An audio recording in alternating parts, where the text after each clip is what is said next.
Bonjour à toutes et tous. Alors, je suis vraiment désolée de ne pas être parmi vous aujourd'hui, mais je suis au congrès de la CES, la Confédération européenne des syndicats, qui tient son congrès à Berlin, et c'est évidemment très important pour la CGT d'y jouer tout son rôle parce qu'une bonne partie de nos batailles revendicatives se joue à l'échelle européenne et il faut qu'on ait une organisation efficace pour pouvoir se défendre à ce niveau. Alors, moi, je voulais d'abord vous féliciter pour cette initiative qui est salutaire, précieuse, parce qu'elle permet de confronter les points de vue entre le point de vue des salariés de la filière auto, le point de vue d'ONG environnementales, et que cette confrontation des points de vue, c'est un levier pour dépasser les contradictions entre le social et l'environnement et trouver ensemble des solutions qui permettent de concilier ces deux objectifs, de lier fin du monde et fin du mois. Alors, pour la CGT, c'est indispensable de répondre à la question environnementale à partir de la situation sociale et à partir de notre travail. C'est d'ailleurs la décision de notre 53e congrès avec 3 grands principes.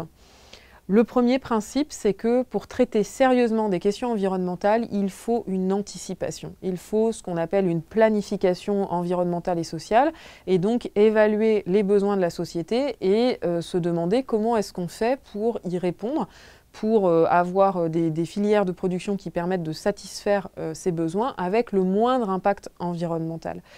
Pourquoi c'est important d'anticiper? Parce que si on ne le fait pas, et c'est ce que fait aujourd'hui le gouvernement et le patronat, si on ne le fait pas, on se retrouve avec des politiques court-termistes, des effets balanciers de court terme liés à l'impact des lobbies.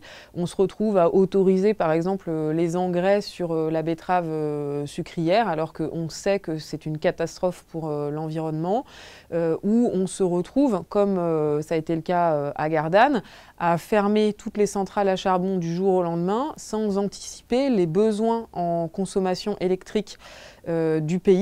Et donc aujourd'hui, la France a fermé ses centrales à charbon, mais elle n'a jamais importé autant d'électricité d'Allemagne, le pays qui a la production d'électricité la plus carbonée. Donc on voit qu'on marche sur la tête.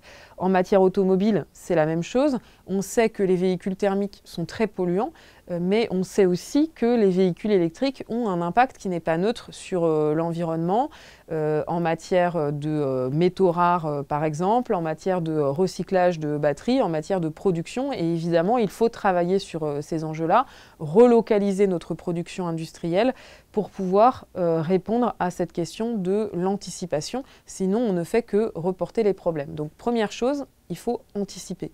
Deuxième chose, il faut sécuriser les salariés. Et là, la situation de la filière auto, elle démontre à quel point on est dans un cynisme total de la part du patronat et du gouvernement qui instrumentalise même d'ailleurs parfois la question environnementale pour mener des politiques strictement financières et pour qui la situation sociale des salariés, c'est une variable d'ajustement.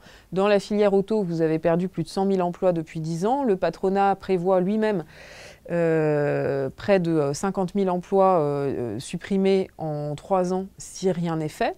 Et il le prévoit très tranquillement parce que les grands groupes se désengagent et se sécurisent en laissant mourir leurs sous-traitants. C'est ce qui se passe pour les fonderies qui sont en train de fermer une à une.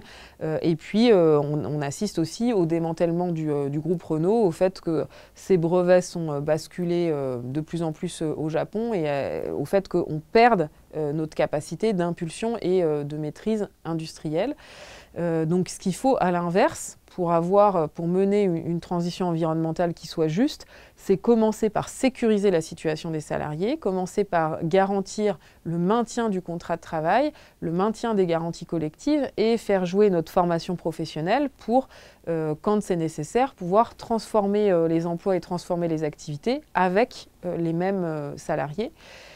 Et puis, le dernier principe de la CGT, c'est que pour mener cette transformation environnementale de l'appareil productif, il faut partir des salariés eux-mêmes parce que ce sont les travailleurs et les travailleuses qui sont les meilleurs experts de leur travail et donc aussi, si on leur en donne les moyens, de son impact environnemental. Par exemple, c'est ce qu'ont fait les ingénieurs de Renault qui, avec la CGT, ont construit ce projet de véhicule électrique à 10 000 €, économe, produit en France, qui, s'il était mis en place, permettrait à la fois de répondre aux enjeux environnementaux et aux besoins sociaux.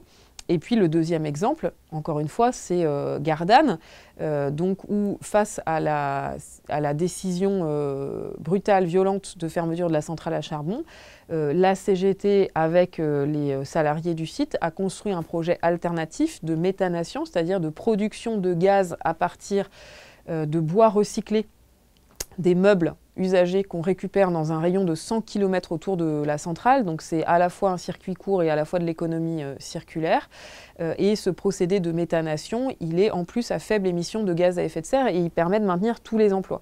Et bien au bout de 5 ans de lutte, nous avons enfin obtenu gain de cause, puisque hier, nous avons eu une réponse du gouvernement qui a levé les 3 problèmes qui faisaient qu'on ne pouvait pas garantir la reprise industrielle du site.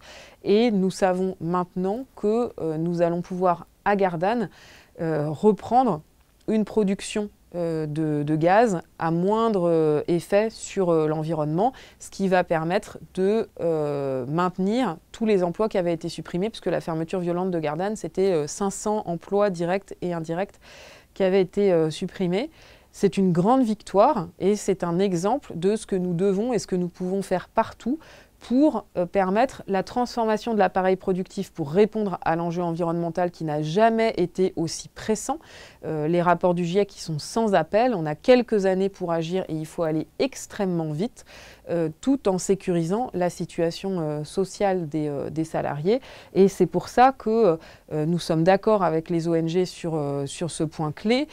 Il ne peut pas y avoir de transition environnementale sans traiter les questions de justice sociale et nous nous battons ensemble pour revendiquer une justice environnementale qui permette de lier la bataille contre les inégalités et la bataille pour l'environnement, puisque nous savons que c'est aussi les plus riches qui polluent le plus et qui, en plus par leur richesse, se protègent de l'impact du changement climatique qui va progressivement, si on ne fait rien, rendre une partie de la planète inhabitable et pénaliser la vie de la majorité des terriennes et des terriens, des personnes qui habitent sur la Terre, à commencer par celles et ceux qui ont les revenus les plus faibles. Voilà, écoutez, félicitations encore pour votre initiative. Je lirai avec attention les comptes rendus de vos travaux. Et puis, vous pouvez compter sur moi et sur toute la CGT pour soutenir vos luttes qui visent à lier les enjeux sociaux et les enjeux environnementaux.